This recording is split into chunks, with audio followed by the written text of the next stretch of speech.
So kanina habang naka-live ako, may nag-comment, malaki-laki na rin na kinikita nito sa courses niya. Madami na rin ba siyang napapasok sa work? And I was about to post a video para ipakita ko ano na yung mga nagawa natin sa community so far. Pero kita yung pangalan niya. And then, I realized this person is just grabbing videos from other people, posting it on his socials. More specifically here on TikTok. Pagkatapos walang context, walang kakwenta-kwenta, ganyan. So sabi ko, ay naku, bibigyan ko pa ng engagement tong taon to. So binura ko talaga yung pangalan niya. But I still want to answer it in such a way na maiintindihan ng tao kung ano yung kaganapan sa loob ng trainings. Una sa lahat, ilang beses na ako nagpakita ng very transparent akong tao, guys. Sa totoo lang, kapag lalo na nga sa live, kung ano, alam nyo yun, sasabihin ko kung may kinikita na ako. So far, ngayon pa lang kami nakakabawi sa ilang taon din na ang dami naming nagastos para lang maging sustainable itong mentorship program na to. We're on a mission to help 1 million Filipinos transition and navigate to freelancing. So, hindi naging ganong kadali. Hindi kami kagaya ng ibang mentorship na talagang malaki yung kinikita, ganyan.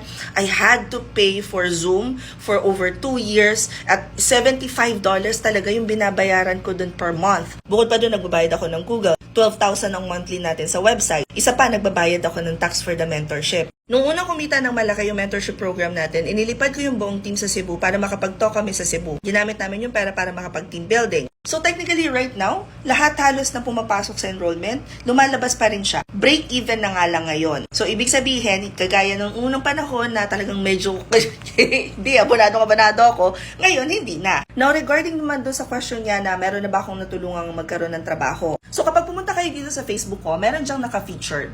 Lahat ng naka-featured dyan importante. So, saan pwede mag-apply? Meron pa tayo, guys, broadcast channel. Lagi ako nagpo-post sa mga hiring dyan.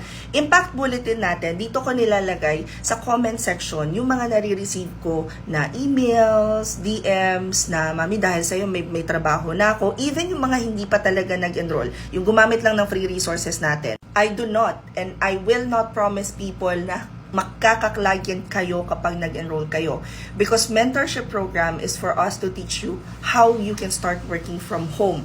Whatever niche yung naiisip ninyo, kung wala pa kayo naiisip na niche, that is okay. The time alone that I spend to create contents like this, sobrang hagad na niya. Napapagod ba ako? Yes. But whenever I feel tired, whenever I feel parang like may kagaya ni kung sino man yung nag-comment na yun na parang kine-question yung pagkatao ko. Guys, hindi nabibili ang pagkatao ko. Tigil-tigilan nyo ako. Mukha akong pera pero hindi sa ganyang kamura. And I also do not like that kind of energy. Kasi una sa lahat, if you're going to question yung ways ng other people, you first have to ask yourself, what am I doing about it? Kasi halimbawa, yung mga ganitong mentorship program na hindi nyo naman naiintindihan yung business structure, feeling ko ngayon ka lang naligaw ng ano dito. So ngayon, since ang goal namin is makatulong sa mga gustong matutong mag-work from home, ang question ko ngayon doon sa mga tao naman na nag-question doon sa mga nag-o-offer ng paid classes is, anong ginagawa nyo? Yung pag-question nyo sa ginagawa ng ibang tao, meron ba kayong alternative na solution? So you grabbing other people's contents, posting it on your TikTok, does it help aspiring freelancers? 8 months ago, I saw you commenting sa isang post ng taga Bicol and you were parang you want to collaborate with them sa business nila ng chicken pastel. How does it help yung aspiring freelancer community? Yung comment mo about Anya Chinita, na bakit hindi nakikita ng MTRCB yung video na yon, tinag mo ba yung MTRCB, ni-report mo ba sa MTRCB? Like, how are you helping that endeavor to make the world a better place? May nag-post about an app about stock market and you were asking how to join. I mean, like, about a year ago, you commented sa post ng isang tao asking like any recommended schools for software development. All of this combined, the way that you use your social media, your digital footprint, it speaks volumes about you not knowing what direction you wanna take.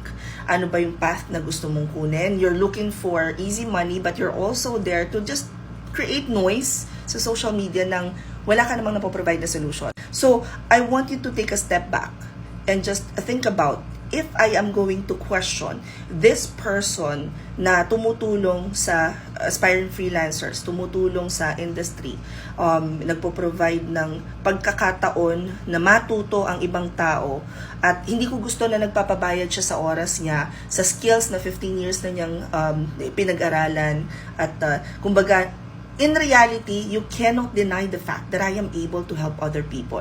My question is, anong ginagawa mo? Ang haba nitong video na to for a comment that's just made to parang create a noise.